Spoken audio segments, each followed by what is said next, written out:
Estos negocios de su época, a comienzos de 1900, en este barco en particular, que ya vamos a ver que no es uno, no son dos, son tres. Solamente recalcar que qué curioso una vez más, qué coincidente que cuando él decide para quebrarse entre sus amigos millonarios de la élite, los invita a todos en este viaje que va de Europa rumbo a Nueva York, y él va a ser el maestro de ceremonia, pero se enferma justo pocos días antes y él no puede estar, pero les coloca todas las acomodaciones para estos grandes amigos de la élite ultramillonarios que finalmente necesitaba eliminar del mapa para él reinstalar sus negocios. Curioso una vez más que él se declara enfermo, por eso el dueño de esto no puede viajar, para luego 2 días después estar en una fotografía en otro país europeo de fiestas con sus amigos, mientras sabía que todo el resto de su competencia se está hundiendo en las gélidas aguas del barco inundible donde él se encargó de colocarlos a todos al mismo tiempo y quedarse en competencia. ¡Wow! O sea, si eso es conciencia. O sea, es un asesinato masivo encargado de la competencia. ¿Y por qué se habla de 3? Sí, porque, perdóname, no habíamos hablado, perdón, aquí, a ver, esto lo habíamos hablado alguna vez. Yo tenía entendido o entendía que esto era específicamente para cobrar un seguro, porque el barco tenía un choque y por eso lo cambian al olímpico, ¿no? Yes. Exactamente, pero hay otra vuelta. Pero primero, ¿cuántos barcos eran? A ver. ¿Y qué es el olímpico? En ingeniería naval no existen los barcos únicos, porque por una cuestión práctica. Claro. O sea, por ejemplo, el buque escuela Esmeralda tiene un barco gemelo, que es el Sebastián Elcano, que es el barco escuela de la Marina Española, que es exactamente igual. Cuando tú hablas de portaaviones Nimitz, son 15 portaaviones Nimitz. Son todos iguales, porque en el fondo... Por el molde. Por el molde, por repuesto, es lo mismo. O sea, no existe un solo avión 707. Hay 1000 aviones. Habría que tener una dedicación específica a ese avión y ridículo. En la década de 1910 había una competencia en Inglaterra por quién dominaba los mares. Y habían 2 empresas, la Cunard y la White Star. La Cunard tenía la clase Mauritania, que eran 2 barcos exactamente iguales. El Mauritania y el Lusitania. 4 chimeneas, como el perfil típico de los barcos de la época. Y la White Star Line dice, nosotros queremos desbancar a la Cunard construyendo una clase de barcos que sean más grandes, más rápidos y más lujosos. Y le dan el vamos a la clase Olympic, que estaba formada por el Olympic, el primero, el Titanic, el segundo, y el Gigantic, el tercero. 3 barcos totalmente... calcados prácticamente. Calcados. Leve diferencia. Diferencia de tamaño, así 2 metros. El primero en navegar es el Olympic, pero como es como el prototipo de la clase, hace un par de viajes casi con la mitad ¿Y sin problema? Sin problema. Excepto, bueno, después vamos a llegar al problema. Y las apuestas van al Olympic y al Gigantic. Pero el Gigantic, por lo que ocurre en 1912, se atrasa un poco su construcción para hacerlo más seguro. Y el Titanic, básicamente, era al ser el barco mitad de la clase, era el cual apostaron todo. Y efectivamente, JP Morgan es accionista de White Star para el proyecto Olympic. Perfecto. Y Morgan, que sobrevive, luego, fíjate que hace una movida para unir a White Star con Cunard y crear una super naviera. Se queda con todo. Se queda con todo. Porque mata a los enemigos. Se queda con el sistema de que compra las patentes de Tesla. A ver, hoy día tendríamos la mejor sistema de energía eléctrica, pero él tenía los cableados, que existen ahora, que uno va a ver los cables y dicen ya, vamos a hacer un metro. ¿Qué hacemos con los cables? Es por él.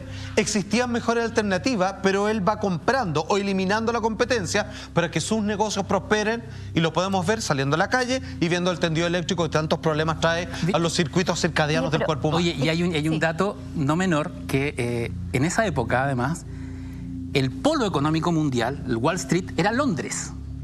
Y Morgan y sus asociados querían trasladarlo a Estados Unidos.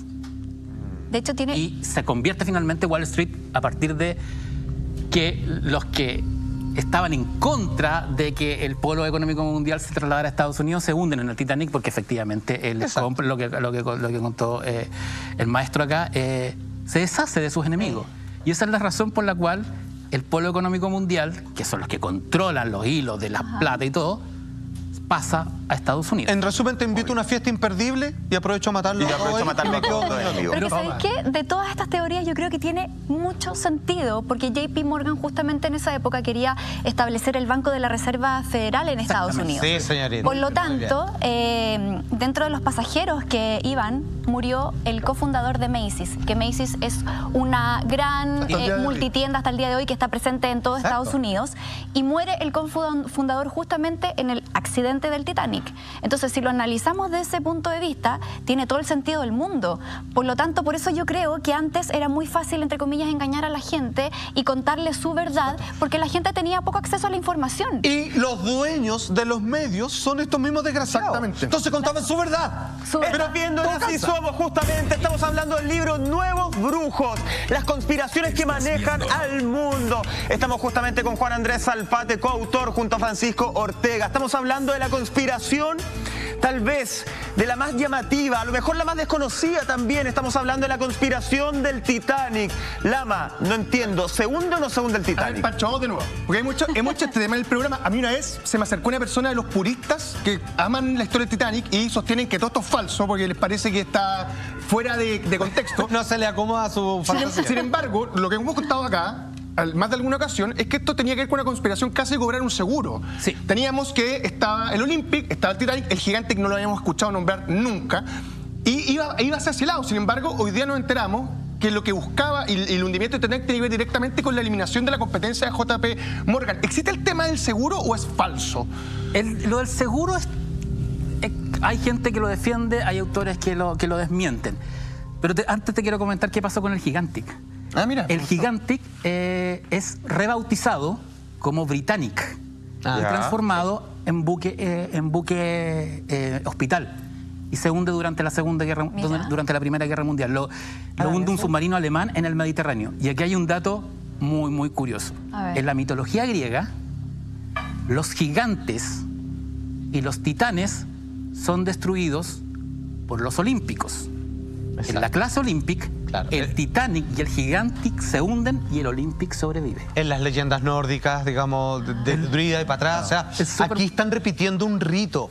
Es muy importante entender que los hombres que gobiernan el mundo, como bien dice el libro, tienen esta fascinación, pero no por pintoresco, sino que ellos saben el poder que tienen un rito donde casi la magia se hace real porque se establece un reordenamiento de las cosas en esta especie de manipulación de la realidad. Eso lo saben tanto los curas, una misa, los que creen, digamos, en ciertos poderes de logia, etcétera, etcétera. Francisco, hay dos cosas que quería... Quiero terminar un poco sobre de dónde viene la idea del seguro. Cuando están probando el Titanic en el puerto de Liverpool, el barco pasa sobre un barco que está hundido y se le raja el Olympic, se le raja el fondo, el compartimiento estanco. Exacto. Entonces empiezan a decir, oye, los compartimientos estancos no son tan seguros como pensábamos. Hay que rehacerlos. Entonces agarran el Titanic y lo empiezan a rehacer. Pero eso iba a atrasar el primer viaje del Titanic, que ya está vendido completa. Entonces lo que decide White Star y lo que decide el señor Morgan, que por ahí viene la idea de este barco lo vamos a hundir, y por eso es que las reparaciones en el Olympic se hacen a la rápida. Ya. Pero como el Olympic estaba listo, lo que hicieron es le cambian el logo.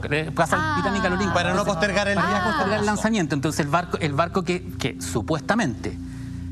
Hay teorías y hay pruebas que sostienen que no fue así porque habían diferencias estéticas entre el Olympic y el Titanic. Le hicieron algunos cambios, claro. Pero esta teoría es que básicamente el barco que zarpa en abril de 1912 es el Olympic. Y ahí el se Olympic entiende... y que estaba con el casco dañado. Por lo y ahí tanto, se entiende, Francisco, que justamente estos comentarios que uno escucha de que al bucear se lee Olympic, justamente, más que Titanic. Eso sería un hecho concreto, un hecho real. Y hay otro hecho que no es menor. O sea, en el fondo, vas con un barco cargado de gente, que es muy rápido, que el barco era el barco más rápido de la época, que tú sabes que está dañado, y lo llevas por una ruta donde hay iceberg en abril.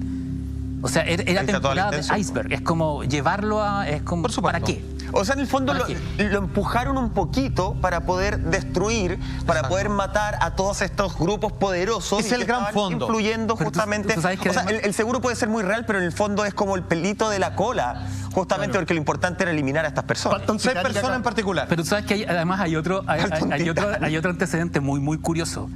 En 1890, si no me equivoco, se publica una novela llamada Fatalidad, que cuenta el viaje de un barco llamado Titán, que medía 265 metros de eslora, el Titanic medía 270, que tenía 4 chimeneas. El Titanic tenía 4 chimeneas y tenía 3 hélices, que era bastante inusual un barco con 3 hélices, la mayoría tenían 2 por la época.